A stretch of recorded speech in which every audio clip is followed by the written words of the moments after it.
మన ఇంట్లో మీద మన వాళ్ళు ఏమండి నాకు ఎప్పుడు వంటిల్లు నీకు ఎప్పుడు దుకాణమేనా ఏదన్నా తీర్థయాత్రలు పోయేది ఉన్నదా లేదా అని మన వాళ్ళు అన్నట్టుగా అంటారు కదా. మన వాళ్ళు అన్నట్టుగా లక్ష్మీదేవి కూడా కోపం పుట్టుకొచ్చిందట ఒకసారి.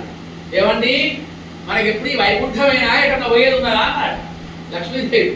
శ్రీమన్ అంటే అప్పుడు శ్రీమంటారాడు అల్లాట లక్ష్మీదేవి జగన్మాత లోకవ శంకరి నువ్వు ఎక్కడికంటే అక్కడికి పోవచ్చు, ప్రపంచం అంతా నీదే.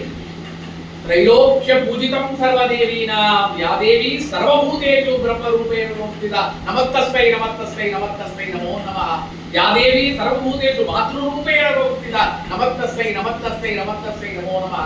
అంతటా నీవే తల్లి, ప్రకృతి అంతా నీదే. అందుకే ప్రకృతి అంతా ఎవరి స్వరూపం తెలుసా? స్త్రీ స్వరూపమే, జగన్మాత స్వరూపమే, పురుష స్వరూపం కాదు. అందుకే చెప్పాను నిన్న ఇంటికి దీపం ఇల్లాలని చెప్పాను. ప్రకృతి అంతా కూడా స్త్రీ స్వరూపమే, జగన్మాత రూపమే. కాబట్టి నువ్వు ఎక్కడికంటే అక్కడికి వెళ్ళొచ్చు. నిన్ను అందరూ రమ్మంటారు. లక్ష్మీదేవి అందరికి కావాలి, అమ్మగారు అందరికి కావాలి, అయ్యగారు ఎవరికి అటదు అన్నాడు. కాబట్టి అప్పుడు లక్ష్మీదేవి అంటారు నేను ఎక్కడికి వెళ్ళాలి, ఎవరింటికి వెళ్ళాలి, ఇదంతా ప్రపంచం ఎక్కడికి వెళ్ళాలనుకున్నాను. అందుకోసమే లక్ష్మీదేవి ఉంటే 8 స్థానాలు ఏమిటి తెలుసా? మొట్టమొదటి స్థానము ఎవరైతే బ్రహ్మీ ముహూర్తం అంటే పొద్దున 3:30 నుంచి 4:30 లోపల ఇంటి ముందర అలుపు కల్లాపు చేస్తున్నారో వాళ్ళ ఇంటికి వెళ్తా అంటున్నారు లక్ష్మీదేవి. అందుకే పూర్వకాలంలో